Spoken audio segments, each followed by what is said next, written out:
Vayamos a la palabra.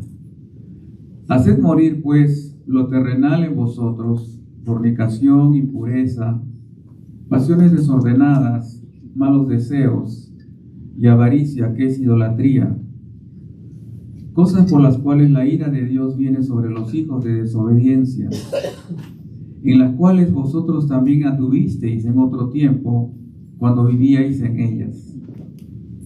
Pero ahora, dejad también vosotros todas estas cosas: ira, enojo, malicia, blasfemia y palabras deshonestas de vuestra boca. No mintáis los unos a los otros, habiendo despojado del viejo hombre con sus hechos, y revestido del nuevo, el cual conforme a la imagen del que lo creó, se va renovando hasta el conocimiento pleno, donde no hay griego, ni judío, ni circuncisión, ni circuncisión, bárbaro, ni escita, siervo, ni libre, sino que Cristo es el todo y en todos. Oremos. Amado Señor, necesitamos de ti para que abras nuestro entendimiento a tu palabra. Apiádate de nosotros, Señor, que somos tan limitados frente a las cosas tuyas. Así que, como hiciste con Lidia, que abriste su mente a tu palabra, hazlo para con nosotros, Señor. No solamente para que hoy día estemos con más información bíblica, sino para que tu palabra produzca cambios en nosotros. Te lo pedimos en el nombre de Jesús. Amén. Como ya algunos han estado viendo en la lectura, este tema que vamos a ver es un poco difícil. El apóstol Pablo escribe esta carta a los colosenses porque había algunos problemas debido a los falsos profetas, y sucedió de que ellos estaban siendo influenciados por el legalismo, por el misticismo, por el ascetismo, por el judaísmo, y entonces el apóstol Pablo manda esta carta para poder resolver estas mentiras que se estaban metiendo en la iglesia, pues atentaban contra la obra de Cristo.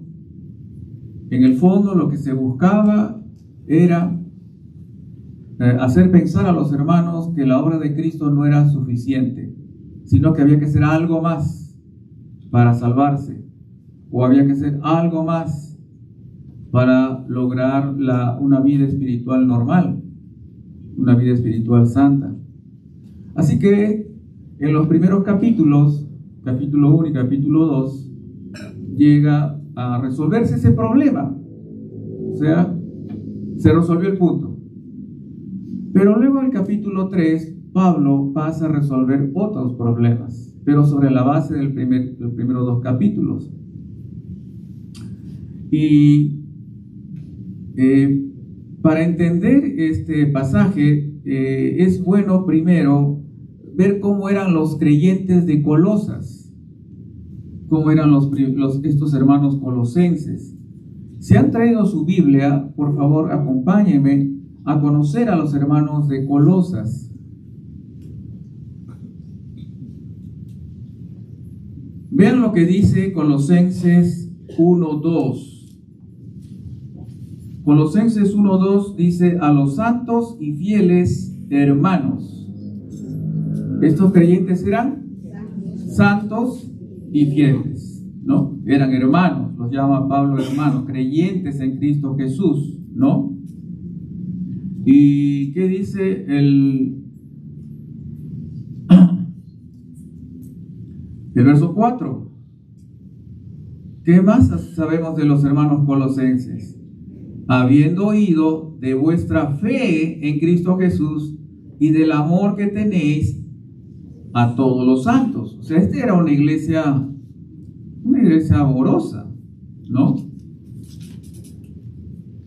Luego tenemos en el verso número 6, dice: que ha llegado hasta vosotros, así como a todo el mundo, y lleva fruto, y crece también en vosotros desde el día que oísteis.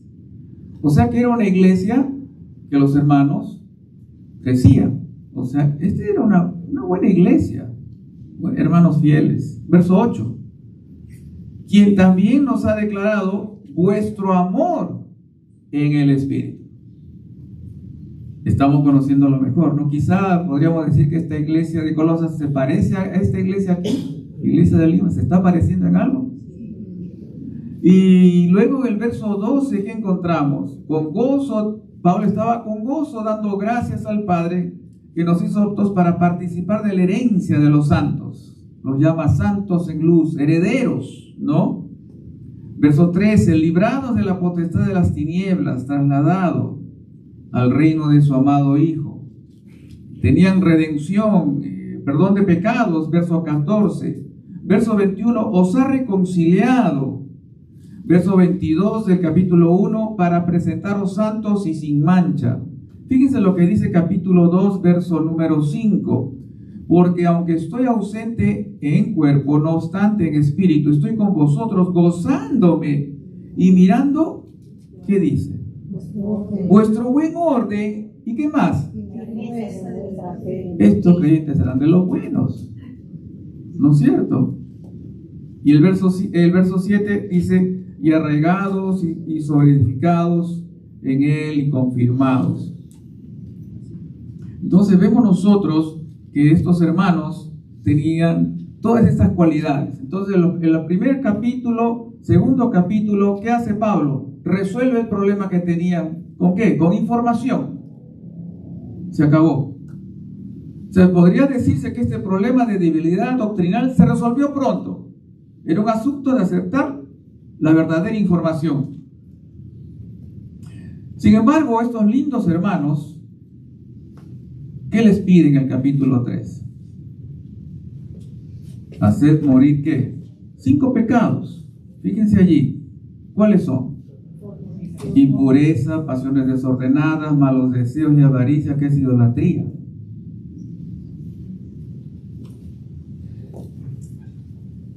Entonces, acá vemos que por un lado, ¿no?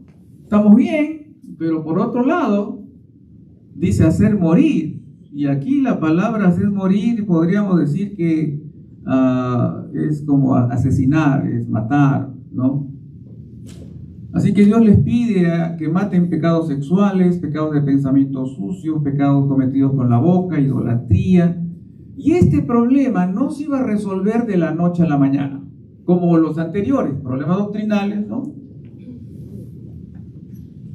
Esto sucede porque a pesar que se nos ha concedido el perdón total de los pecados y que al morir nos espera el cielo, lo cierto también es que aún pecamos. Y a veces de manera muy vergonzosa, escandalosa o de manera oculta. Usamos el tiempo que Dios nos da para hacer cosas vanas, gastamos nuestro dinero con fines egoístas o motivados por el orgullo, para dar soporte a nuestra vanidad o por la falta de dominio propio.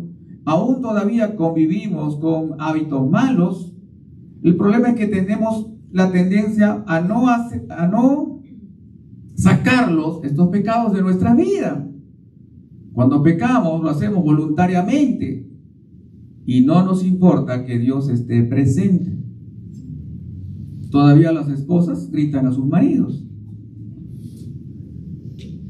sin alusiones personales, por supuesto, ¿no es cierto? Mi hermana se ha reído y no las conozco a la mayoría de ustedes, así que no podemos decir otra cosa. Todavía los esposos tratan con rudeza a sus esposas. Todavía los hijos son rebeldes. Sabemos que algunas cosas las estamos haciendo mal, pero igual seguimos como si nada pasara. Y así seguimos día tras día, mes tras mes, año tras año, las mismas tonterías. Es decir, que hacemos lo que no debemos hacer, pero a sabiendas.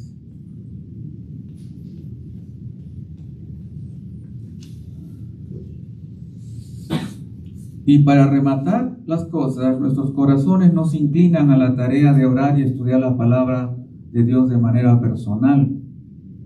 Y cuando oramos, ¿qué pedimos? Cosas superficiales para beneficios egoístas. Algunos, por ejemplo, no están interesados en servir al Señor en la iglesia. Otros no honran a Dios con sus bienes. No evangelizamos a familiares y amigos. Es decir, el bien que debemos hacer no lo hacemos. ¿Y por qué están así nuestras vidas? ¿Por qué todavía hay pecados en nosotros? La consecuencia de esta clase de vida hace que el creyente tenga momentos alegres, sí, pero no tiene el gozo del Señor. ¿Puede tener tranquilidad temporal? Sí, pero no tiene la paz que sobrepasa todo entendimiento. Tiene problemas relacionados con el temor, la soledad, la angustia, la ansiedad, no puede dormir, tiene problemas de salud, y todo por causa de convivir con el pecado. Pero hay algo más, y es que al mismo tiempo los creyentes verdaderos, y hago este énfasis verdaderos porque hay creyentes que son falsos, ¿no es cierto? Pero ¿qué pasa con los creyentes verdaderos? Escuche bien esto. Queremos tener una vida pura, una vida piadosa, queremos agradar a Dios. Pero ¿qué ocurre? No ocurre así. ¿Y cuál es el resultado? Una enorme frustración en un creyente verdadero.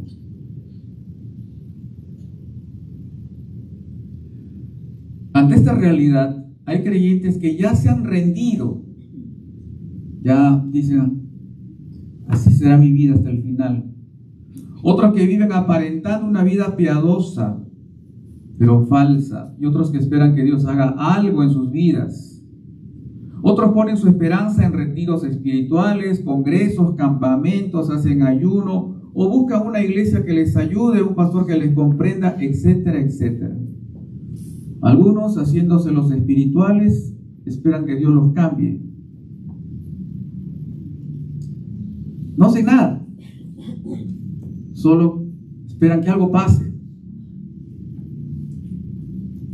En cambio, hay otros que usan métodos humanos, reglas denominacionales, tradiciones cristianas para ver si mejoran su vida espiritual. Pero lo único que tienen es convertirse en orgullosos espirituales. Frente a este escenario que presentan algunas personas en algunas iglesias, Dios trae la solución. Si realmente eres creyente y vives con la frustración por no estar creciendo en pureza y santidad, este mensaje te va a ayudar. Y es posible que aquí haya algunos que no les interesa ser santos, no están muy interesados en agradar a Dios, realmente no les importan las cosas espirituales, inclusive no saben por qué están acá. Este mensaje también te va a ayudar. Si tienes el interés de ser santo como Cristo es santo, este sermón es para ti. Este sermón es para creyentes que están desesperados por crecer espiritualmente, que anhelan una vida más pura. He dividido este sermón en 4 partes. El primero es el mandamiento de matar el pecado personal. El segundo es la gravedad del pecado personal. El tercer paso es el mandamiento de dejar el pecado personal. Y el cuarto paso es el poder para vencer el pecado personal. Vayamos con nuestro primer punto en esta tarde, el mandamiento de matar el pecado personal. Fíjense lo que dice el verso número 5. Haced morir pues lo terrenal en vosotros: fornicación, impureza, pasiones desordenadas, malos deseos y avaricia, que es ¿qué? Idolatría. Entonces, ya aclaré, ¿no?, que estos son buenos creyentes. Nosotros no estamos hablando de gente de la iglesia de la Odisea, por si acaso. Son buena gente estos creyentes, así como yo los veo a ustedes. yo los veo maravillosos. Pero siempre me acuerdo cuando mi mamá me decía, caras vemos. ¿Conocen ese dicho, no? Ay, mi mamá siempre me decía, caras vemos, corazones no sabemos. Y así ocurre hoy día también, ¿no? Haced morir lo terrenal en vosotros. O sea, la idea es aquí matar. La idea aquí es un acto drástico, es un acto radical, es matar. En el original, hacer morir es una sola palabra, necro, de donde viene necromancia, necrópolis, hacer morir. ¿Y qué dice luego? Lo terrenal. No se refiere a los asuntos terrenales de esta vida. Cuando dice lo terrenal, si vamos al griego, se refiere a nuestro cuerpo pecaminoso. Nuestro cuerpo pecaminoso. Hacerlo morir lo terrenal. Fíjense en capítulo 3, verso 2. El apóstol Pablo ya estaba dando un adelanto. Poned la mira en las cosas de arriba. ¿Y qué más dice? No en las de la tierra. Ya estaba el apóstol ahí empezando a enseñar a los creyentes de Colosas. Recuerden que, como hemos leído ya, Pablo amaba a estos creyentes, se gozaba por la vida espiritual de estos creyentes, pero estos creyentes necesitaban dar un paso más, no quedarse donde estaban. Lo primero que vemos aquí es una aparente contradicción con el verso 3. ¿Qué dice el verso 3? Porque habéis muerto y vuestra vida está escondida con Cristo. Entonces, ¿en qué quedamos? Pablo dice matar, y el capítulo en el verso 2, en el verso ¿cuál? 3 dice ya muerto.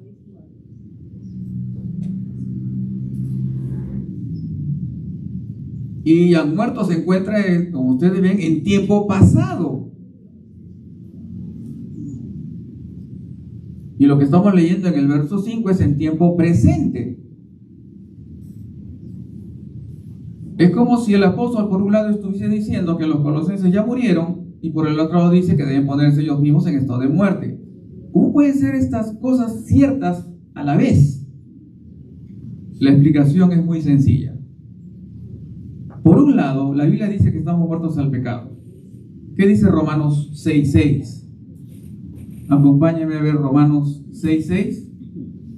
¿Trajeron su Biblia, hermano? Porque cuando usan celular, me parece que están texteando. ¿No? Ok. ¿Qué dice Romanos 6:6?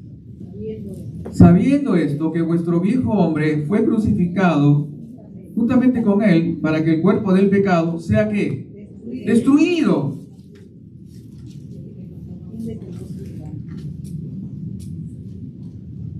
A fin de que ya no seamos esclavos del pecado, a fin de no servir al pecado.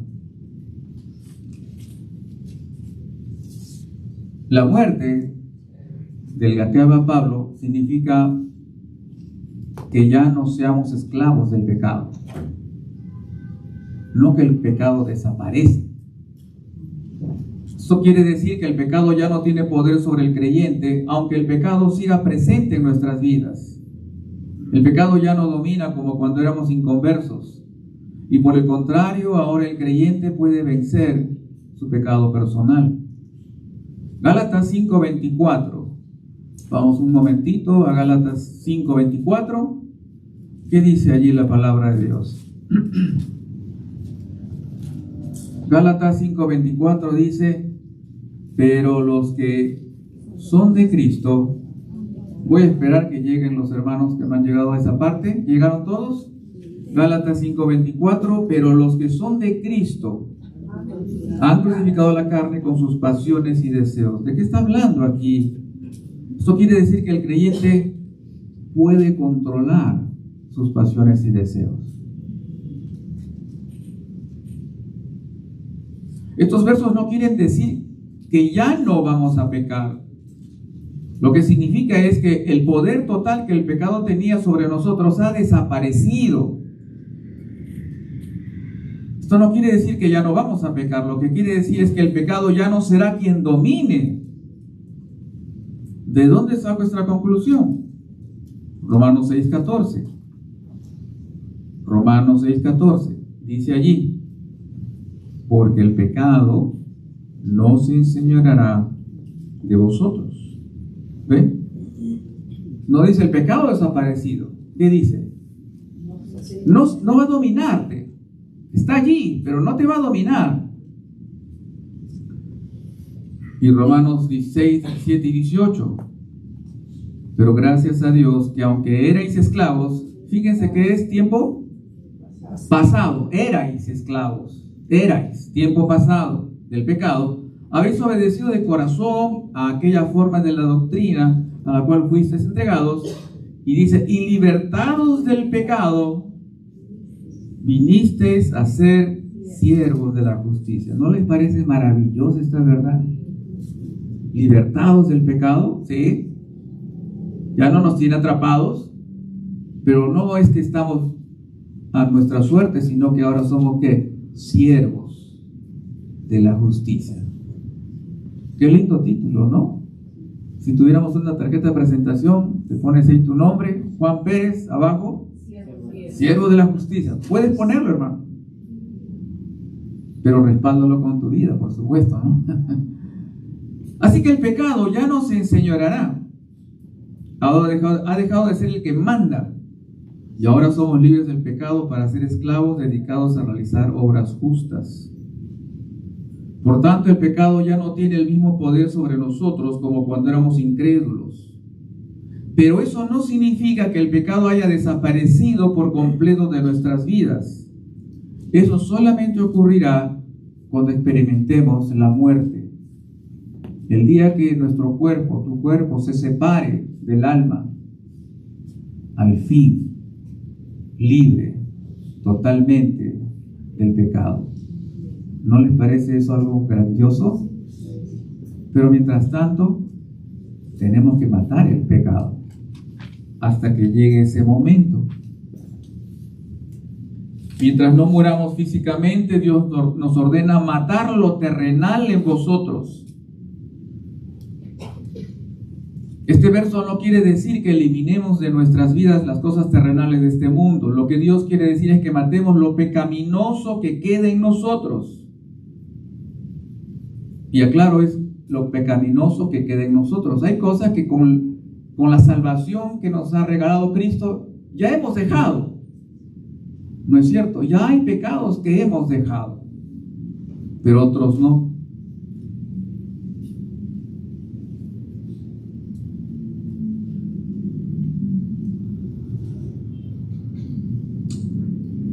En conclusión, lo que hay que matar es ¿qué? Nuestra fornicación, nuestra impureza, nuestras pasiones desordenadas, nuestros malos deseos y avaricia. Todos estos pecados son nuestros. ¿Por qué digo que son nuestros? Fíjate el contexto. Ahí dice matar lo terrenal en vosotros. No está hablando de otra iglesia. Dice, esto es de ustedes, vosotros. Es posible que alguno de ustedes se sienta ofendido al decir que hay pecados en sus vidas en esta tarde.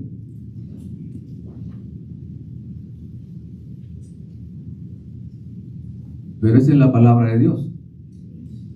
Solamente estoy comunicando lo que Dios dice aquí. Y ustedes están viendo en sus propias Biblias lo que está ocurriendo.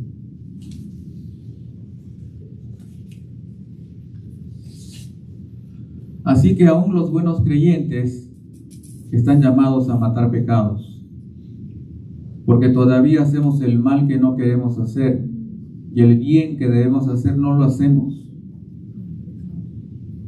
Acá hay un resumen de las palabras de Pablo. Lo que aborrezco, eso hago. Y añadió, yo soy carnal, vendido al pecado. Luego dice, en mi carne no mora el bien. Luego dice, porque no hago el bien que quiero, sino el mal que no quiero, eso hago.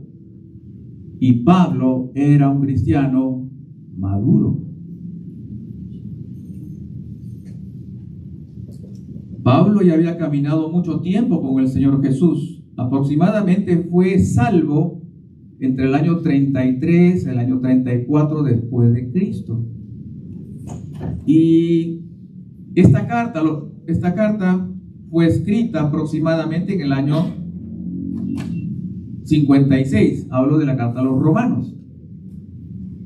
Eso quiere decir que Pablo aproximadamente ya tenía 22 años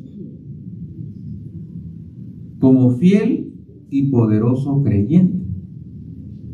Y a pesar de esos 22 años de ser fiel y poderoso creyente, instrumento útil en las manos de Dios, tenía esta frustración. Ahora bien, el pasaje hace énfasis solo en 5 pecados, pero nosotros sabemos que hay más. Lo más probable es que Pablo esté citando pecados relacionados con los del mundo greco-romano, en el cual vivían los colosenses, o quizá también Pablo esté dando estos pecados a manera de ejemplo, para que nosotros pongamos en su lugar aquellos pecados en los que con frecuencia caemos, pero que no están en esta lista. Vayamos a la lista que tenemos aquí. ¿Qué quiere decir fornicación? Viene de porneía, que significa el mal uso del sexo. Esta palabra griega da origen a la palabra pornografía. ¿Y en qué consiste este pecado? Vamos por partes. Primero, Dios estableció el sexo para ser usado entre un hombre y una mujer dentro del estado del matrimonio. Así que el sexo no es malo. Pero todo uso del sexo fuera de lo que Dios ha establecido es pecado. Así que la homosexualidad, el lesbianismo, la infidelidad matrimonial es pecado. Relaciones sexuales antes de casarse es pecado. Pedofilia, pornografía, el deleitarse mirando películas con escenas de exceso es pecado. La práctica de todo pecado sexual era común en el mundo griego, al punto que en los templos se practicaba la prostitución sagrada. Los pecados sexuales primero aparecen en la mente de las personas. Luego hay planeación y finalmente se llega a la acción.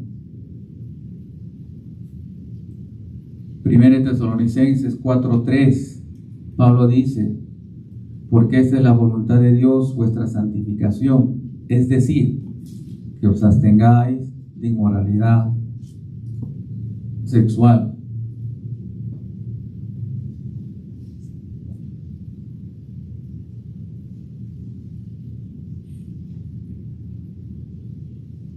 Y para dar un ejemplo, vamos a utilizar por un momento a alguien que conocemos mucho, Job. ¿Se acuerdan de Job? Sí. ¿Qué dice Dios acerca de Job? En Job 1:1 dice así: hubo en la tierra de Uz un varón llamado Job, y este era hombre perfecto y recto, temeroso de Dios. ¿Qué dice más? Y apartado del mal. O sea, este creyente era de los buenos. ¿Y qué dice Dios cuando ya le habla al diablo? Capítulo 1 de Job, verso 8. Y Jehová dijo a Satanás: ¿no has considerado a mi siervo Job, que no hay otro como él en la tierra? Y fíjense lo que dice: varón perfecto y recto, temeroso de Dios y apartado del mal. Qué lindo estas palabras para un hombre como Job, ¿no? ¿Quién no quisiera escuchar que Dios nos diga así? O hable así de nosotros. Pero Job era consciente de la fornicación y supo tomar medidas preventivas. ¿Qué dice Job 31:1?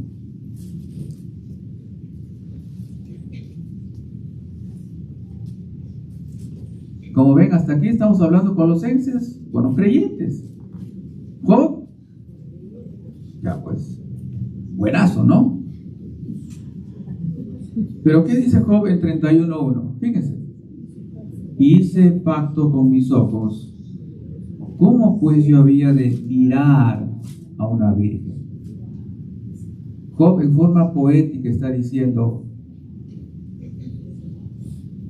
voy a controlar mis ojos, voy a controlar mis ojos, me conozco, decía Job, y no voy a estar codiciando a una jovencita, una virgen. ¿Cómo podemos matar este pecado de la fornicación? Volvamos al pasaje del cual estamos meditando en esta tarde, Colosenses nuevamente, y la segunda palabra es impureza.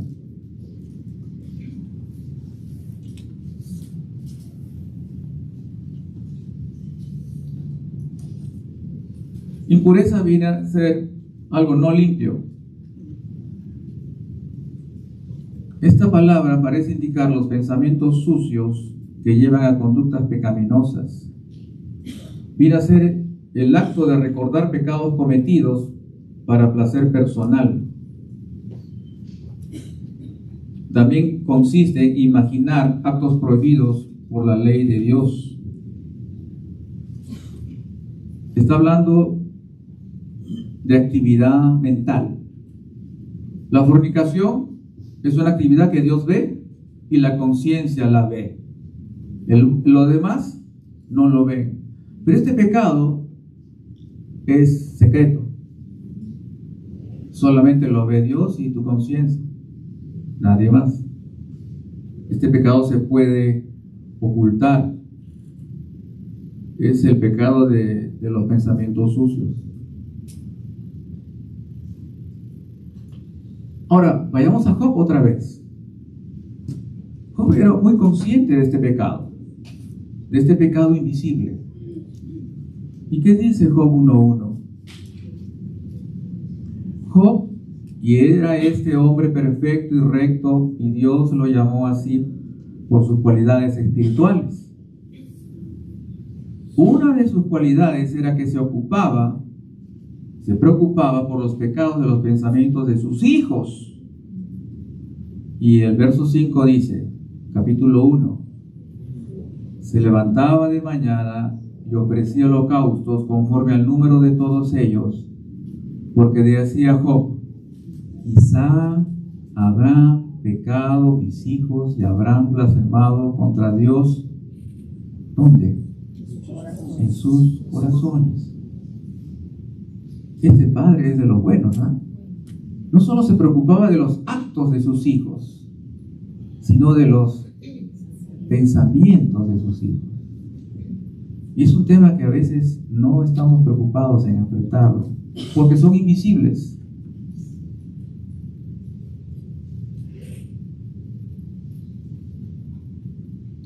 El siguiente pecado es pasiones desordenadas. Vienen a ser deseos incontrolados, asociados a intensas emociones. Y nuevamente estamos ante pecado invisible. Solo ve Dios y tu conciencia. Nadie en la iglesia lo ve. Uno puede tenerlo allí por años. Estos deseos son invisibles a los ojos de los familiares, de los amigos, de los hermanos de la iglesia, pero son visibles ante Dios. Los buenos creyentes también están expuestos a deseos incontrolables. Estamos hablando de falta de dominio propio que ofende a Dios. El siguiente pecado que tenemos en la lista que Pablo presenta es malos deseos. Son deseos en contra de la ley de Dios. Consiste en desear lo que Dios ha prohibido. Estos deseos son siempre egoístas, son deseos para satisfacción personal. Esos deseos son invisibles a los ojos humanos, pero son claramente visibles ante los ojos de Dios y la conciencia. Estos deseos incluyen desear a la mujer del prójimo, pero también incluyen deseos de que a otro le vaya mal.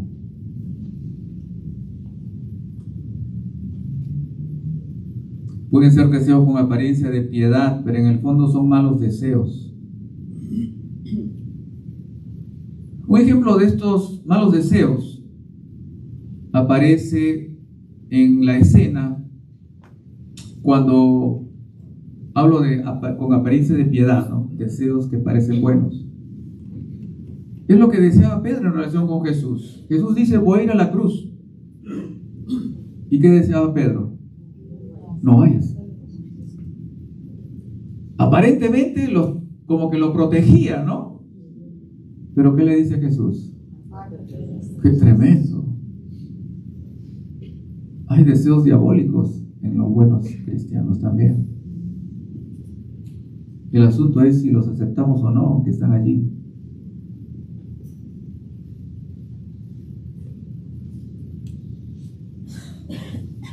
Los malos deseos se manifiestan con maquillaje de santidad.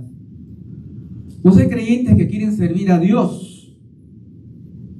pero desean respeto. Desean servir a Dios, pero quieren tener poder sobre otros.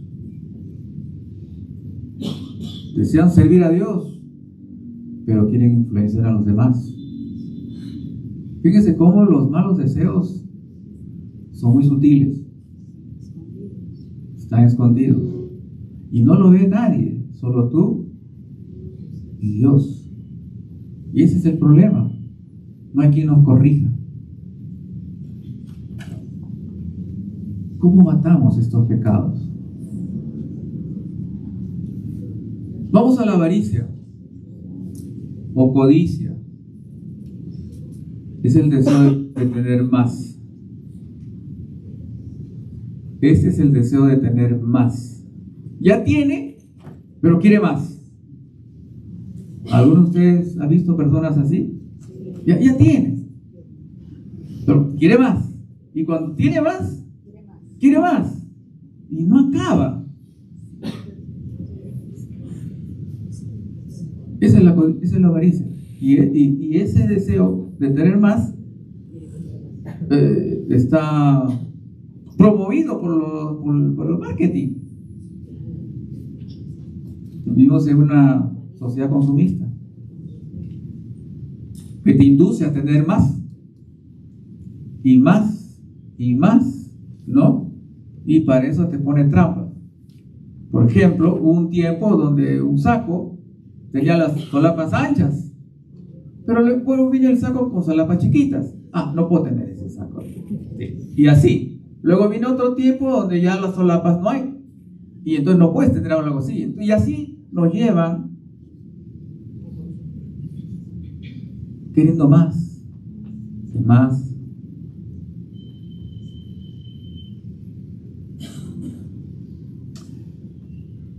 Este tipo de pecado, el pecado de los avaros, tiene un problema. No tienen la experiencia del contentamiento, como dice Pablo. No hay nada tan maravilloso que estar contento con lo que uno tiene. Pero hay gente que vive dolorosamente porque no está contento con lo que ya tiene. Y por eso no tiene gozo. No hay gozo en este creyente. Solo hay momentos de alegría, sí, cuando obtiene lo que quiere, pero luego se pasa. No puede alabar a Dios porque siempre piensa que le falta algo. La queja es parte de su conversación. Son los creyentes que no ofrendan generosamente y alegremente, y cuando lo hacen se sienten tristes o incómodos. La avaricia es algo que está dentro del alma y solamente lo ves tú, lo ve Dios. ¿Cómo podemos ser libres de esto? Pero acá el apóstol Pablo define un poquito más la avaricia y dice que es idolatría. La idolatría siempre se aplica a la adoración a personas o cosas en lugar de adorar a Dios, eso lo sabemos. Pero en este contexto la idolatría es la adoración a uno mismo. Yo quiero, para mí, todo para mí. Tú debes vivir para mí, todos deben hacerme feliz a mí. Entonces, en la búsqueda de la satisfacción personal, se olvida de agradar a Dios. Estos últimos pecados no pueden ser descubiertos por los demás. Ante esta situación, solo hay dos alternativas. Alternativa 1, que la conciencia con voz potente denuncie este pecado o estos pecados y lleve al creyente a entender que ha ofendido a Dios, se arrepienta y viva para matar estos pecados. La segunda alternativa es que su conciencia no tenga la voz suficiente y el creyente la silencie, lo que le llevará a tener un estilo de vida a su manera y dejará de andar como es digno del Señor. La conciencia, hermanos, no va a argumentar. Cuando uno hace algo, ¿sabe qué va a hacer la conciencia? Solamente va a decir: has pecado. Si lo vuelves a hacer, has pecado. Nada más. Eso es lo que va a hacer la conciencia, y es una bendición de Dios cuando escuchamos esa voz que nos ayuda a volver al camino. Pero la conciencia no va a decir: has pecado por esto y para qué, y va a argumentar. No, la conciencia no hace ese trabajo. Solamente te va a decir: has pecado y punto. En esta situación, cuando la conciencia de un verdadero creyente está con la voz baja o la voz ronca, ¿sabe qué va a venir? Si es verdadero creyente, la disciplina de Dios. Dios dice: por las buenas, no es por las buenas. Viene la disciplina de Dios, como ocurrió con el rey David. El rey David era un creyente de los buenos, ¿no es cierto? Pero sí. ¿Él sabía que era pecado matar? Sí. ¿Sabía que era pecado cometer adulterio? Sí.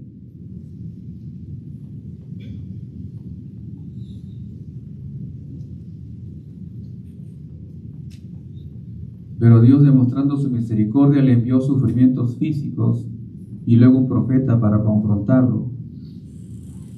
Si la persona no es verdadero creyente, aunque va a la iglesia, pero no es verdadero creyente, seguirá con estos pecados mentales y físicos. No intentará matar estos pecados. Podrá sentirse algo culpable, pero no matará los pecados. Quizás se sienta mal si es descubierto, pero no se sentirá mal por haber ofendido a Dios. Por otro lado, Dios nos manda a hacer morir lo terrenal, es decir, que asesinemos los pecados.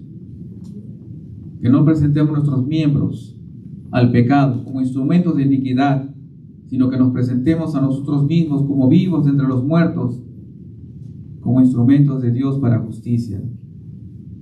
Hermanos, aún tenemos la tendencia a pecar, pero se nos manda a luchar contra el pecado. Por eso el orden de Pablo es que hacer morir lo terrenal en vosotros. ¿Es posible que podamos matar los pecados? Sí, sí es posible. El mandamiento de Pablo de hacer morir lo terrenal en nosotros es posible cumplirlo. Pero hay algo más. Los verdaderos creyentes, escúchenlo bien, desean derrotar el pecado. Pues al haber nacido en Cristo, adquieren la mente de Cristo, son templos del Espíritu Santo y desean ser como Cristo, desean agradar a Dios y han recibido la sensibilidad no solamente de detectar su pecado, sino también de aborrecerlo. Así que desean no pecar y lucharán para ser santos.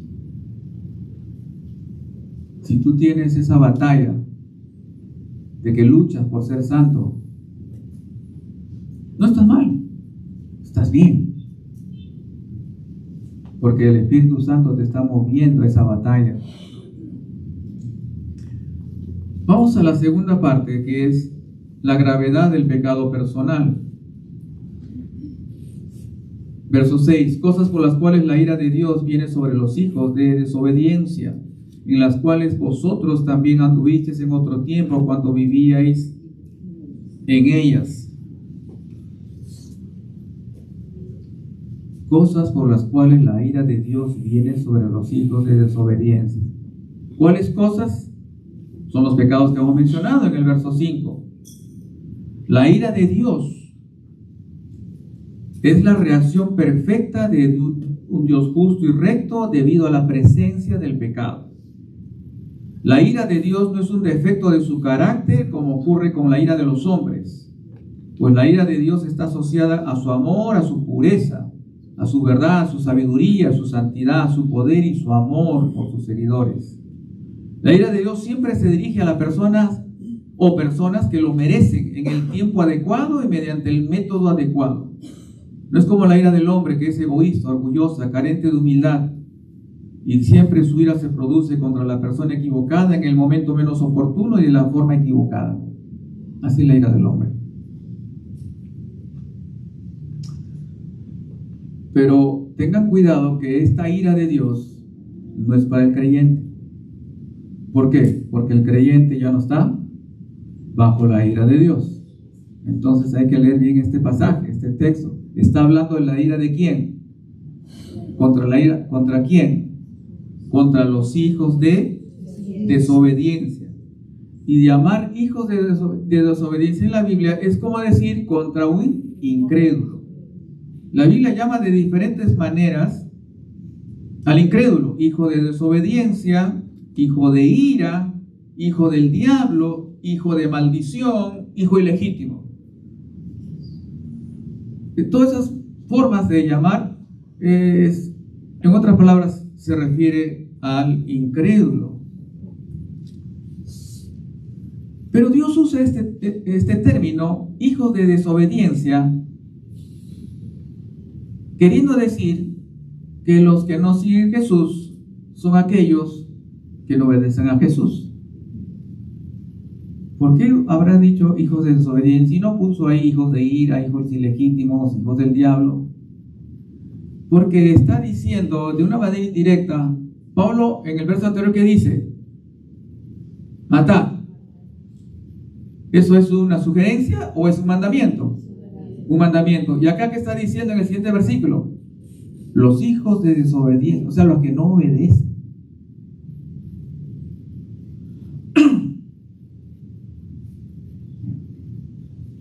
Dice que esta ira viene sobre los hijos. Esta palabra viene, es interesante, porque en el original es la idea de que es algo que vendrá sí o sí. La ira de Dios viene sí o sí. En Apocalipsis 21:8 dice: pero los cobardes e incrédulos, los abominables y homicidas, los fornicarios, lo que estamos hablando, y hechiceros, los idólatras y todos los mentirosos tendrán su parte en el lago que arde con fuego y azufre, que es la muerte segunda. Ahora, ¿por qué menciona Pablo aquí la ira de Dios para con los incrédulos? ¿Sabe por qué? Porque Dios quiere mostrar cuán grave son los pecados del verso 5. Eso es lo que quiere decir. ¿Cuánto le enoja los pecados del verso 5? Ahora, ese enojo no va contra los hijos de Dios, obviamente, va contra los inconversos. Pero lo que está diciendo Jesús: mira, esto que haces me enoja tremendamente, que por haber hecho esto, otros los voy a meter al infierno. Eso es lo que está diciendo. Estos pecados realmente me enojan. Y Dios está diciendo con este versículo, y está aclarando: estos pecados que tú cometes, el verso 5, son contra mí. los secretos y los visibles. Eso es lo que está diciendo Dios. Son contra mí.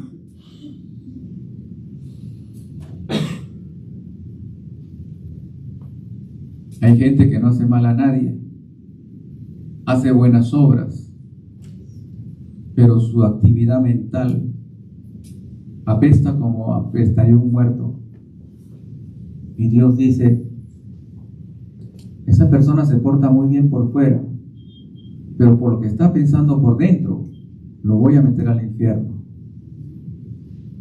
Es un hijo de desobediencia.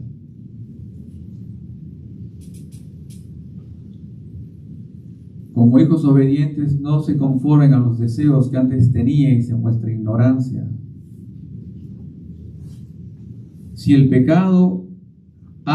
estos pecados hacen que Dios reaccione con ira eterna, esto nos debe hacer pensar que matar al pecado, que nos pide en el verso 5, es una actividad que debe realizarse con urgencia. No puedes posponerlo. Con inteligencia y con un método infalible, pues es una actividad, escúchelo bien, en la que no podemos fallar, porque no habrá excusa. Y el verso 7 dice, en las cuales cosas vosotros anduvisteis en otro tiempo cuando vivíais en ellas. O sea, está diciéndoles a los creyentes, ustedes eran así. Ustedes eran así. Ahora ya no son así. Pero deben matar lo que queda. Ya no tengo ira contra ustedes. Pero lo que sigues haciendo me enoja mucho. Aunque no te meto al infierno, te voy a meter al cielo igual. Pero tú tienes que matar el pecado. Verso 8. Y aquí vemos una segunda orden. El tercer es el mandamiento de dejar el pecado. Primero vimos matar, ahora dejar. Es interesante que esta palabra griega significa el acto de quitarse la ropa sucia. Dejar es quitarse ropa sucia, una ropa que ya no sirve, una ropa que ya no se puede arreglar. ¿Y qué clase de ropa sucia tenemos que quitar? Quitarla de nuestro cuerpo. Ahí hay una lista. Primero, ¿qué dice? Ira. Esta palabra ira viene a ser ira interna. Enojo, pero interno. Contra alguien. Hay gente que no explota por fuera, ¿no es cierto? Pero por dentro tiene ira. Está enojado.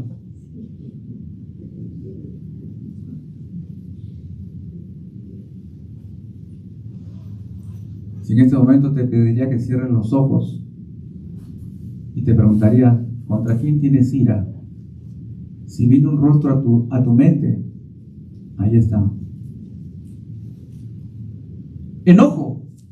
Esta palabra indica la ira expresada hacia alguien con el fin de herir. Esto ya es externo. La ira que vemos solo la ve ¿quién? Dios y tú, es interno. Pero este enojo que está aquí ya es la expresión de esa ira. ¿Y quién la ve? La ve Dios, tus hijos, tu esposa, tu esposo. En la iglesia, nadie. ¿Por qué? Todos vienen acá felices el domingo, ¿no es cierto? ¿Quién viene acá a gritar a los demás? Y nadie. ¿Ha visto algo así? Entonces los creyentes no van a ver tu ira. ¿Quién va a ver tu ira? En tu casa.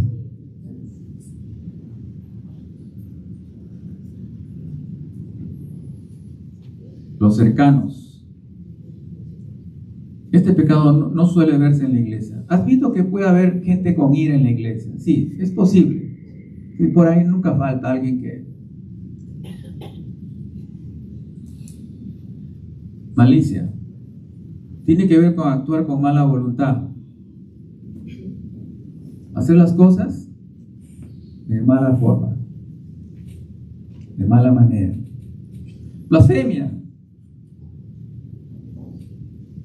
Y este pecado malicia es un pecado, ¿quién lo ve? Dios. ¿Y tú? Es en la mente. Blasfemia. Usualmente se usa esta palabra para denigrar a la persona de Dios, Jesús o el Espíritu Santo, menospreciando, negando o ridiculizando algunas de sus perfecciones o atributos. Pero en este caso, de acuerdo al contexto, se refiere a hablar mal de otro con el fin de hacer daño. Este pecado sí es visible, y se manifiesta contra nuestros semejantes. Y este pecado sí puede ocurrir en la iglesia, sí se puede ver.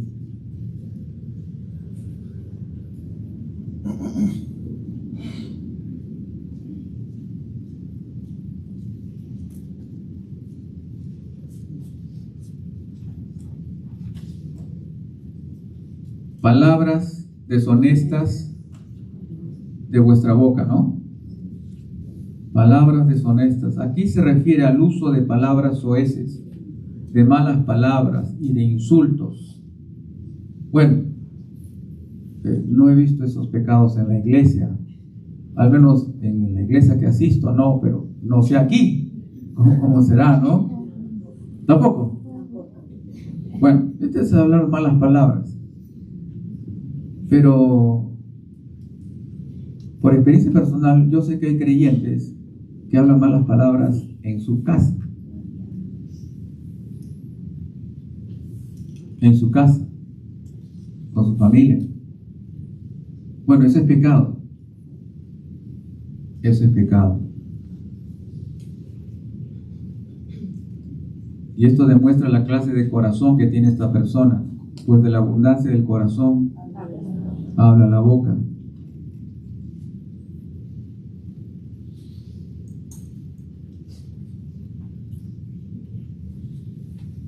El Salmo 12 es un salmo muy interesante. No voy a leer todo el salmo, pero fíjese lo que dice el verso 4. El verso 4. Salmo 12, 4 dice: a los que han dicho, dos puntos, con nuestra lengua prevaleceremos, nuestros labios nos defienden. ¿Y cómo acaba? ¿Quién es Señor sobre nosotros? Esa es la manera de pensar del que peca con la boca. ¿Quién está sobre mí? ¿Quién es mi Señor? Yo digo lo que quiero, hablo como quiero. A mí nadie me manda.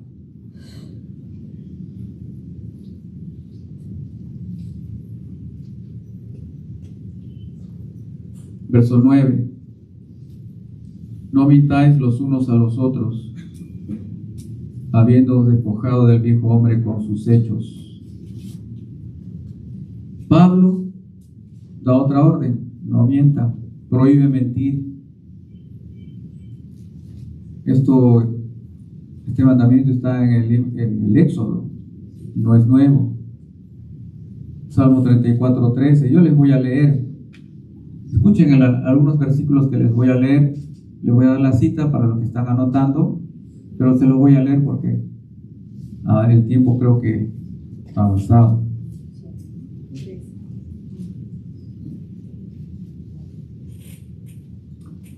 Salmo 34:13. Guarda tu lengua del mal y tus labios de hablar engaño. Proverbios 12:22. Los labios mentirosos son abominación a Jehová. Proverbios 13:5. El justo aborrece la falsedad. Proverbios 6:17. 6 cosas hay que odia el Señor y 7 son abominación a Él: ojos soberbios, lengua mentirosa.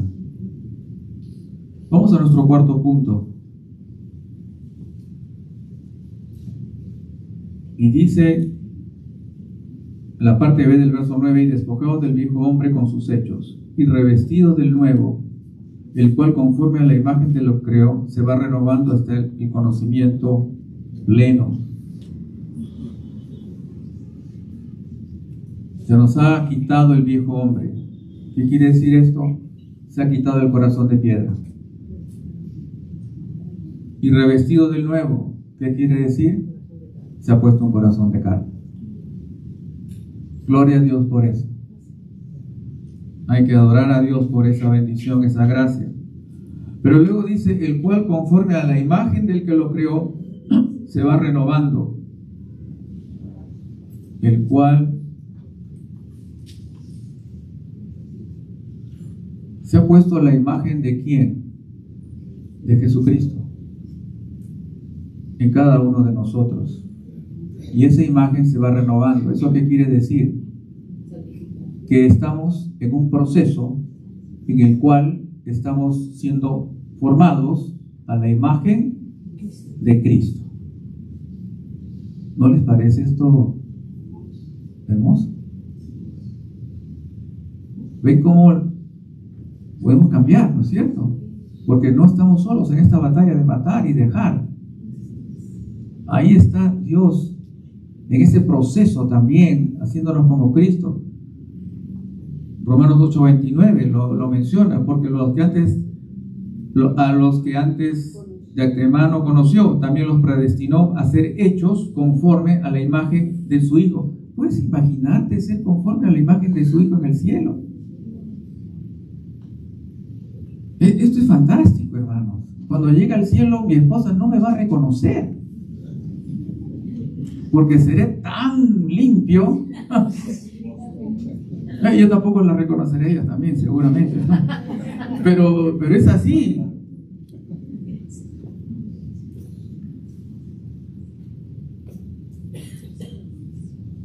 Se va renovando hasta el conocimiento pleno.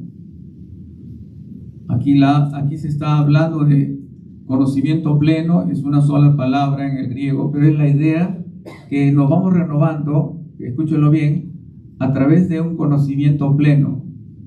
Epignosis es una sola palabra en el griego, en el español son dos. Pero ¿cuál es la idea aquí? La idea es un conocimiento que te impacta. Esa es la idea. Algo intenso.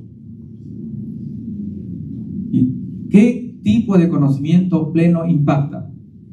La palabra de Dios. Nada más. Solo la palabra de Dios. Así que solo la palabra de Dios. El verso 11 dice, donde no hay griego ni judío, circuncisión ni circuncisión, bárbaro, ni escita, ni siervo, ni libre. La imagen que se está haciendo de Cristo, que se está procesando, es en todo creyente, sin diferencias étnicas, raciales, sociales, culturales, educativas, económicas, etc. Esa es la idea que en este verso. No hay diferencia. La bendición es para todos. No se piense que para el judío nada más, sino para todos. Todo tipo de personas, de todo nivel social. ¿Y qué más dice? Sino que Cristo es el todo y en todos. ¿Cómo acaba? ¿Qué? Es magistral esto. Yo la verdad no tengo palabras para hablar de esto. Pero lo que quiere decir es que Cristo tiene todo, hace todo, sabe todo. En Cristo tenemos todos los recursos para matar y dejar el pecado. Y Cristo alcanza para todos.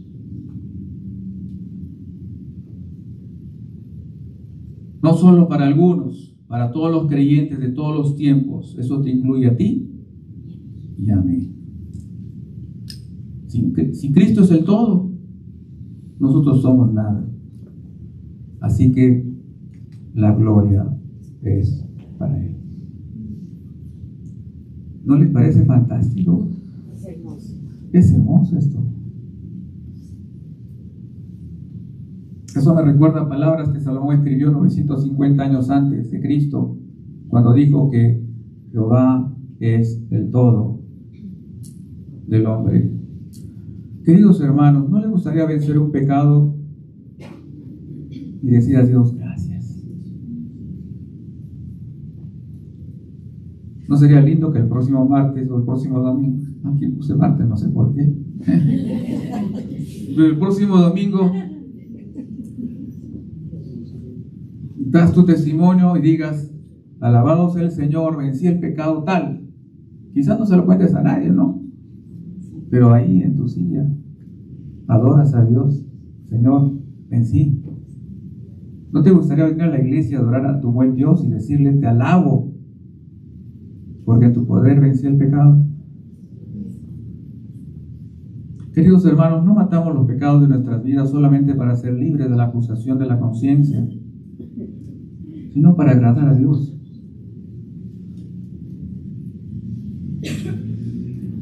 Dios quiere que vayas de triunfo en triunfo sobre tu pecado personal, pero eso implica ir de batalla en batalla, matando el pecado, dejando el pecado. Dios quiere hacerte más que vencedor, como es aquel que demostró su amor por ti, que es Jesús. Pero tú tienes que estar dispuesto en el nombre de Dios a ir al campo de batalla, que esté en tu mente, y luchar contra los malos pensamientos, de tal manera que aunque pierdas las primeras batallas, luego empieces a ganar. Queridos hermanos y hermanas, este tipo de batallas son diarias, y con el paso del tiempo y la gracia de Dios vas a ganar. Lo mejor está por venir. Que Dios nos bendiga. Oremos.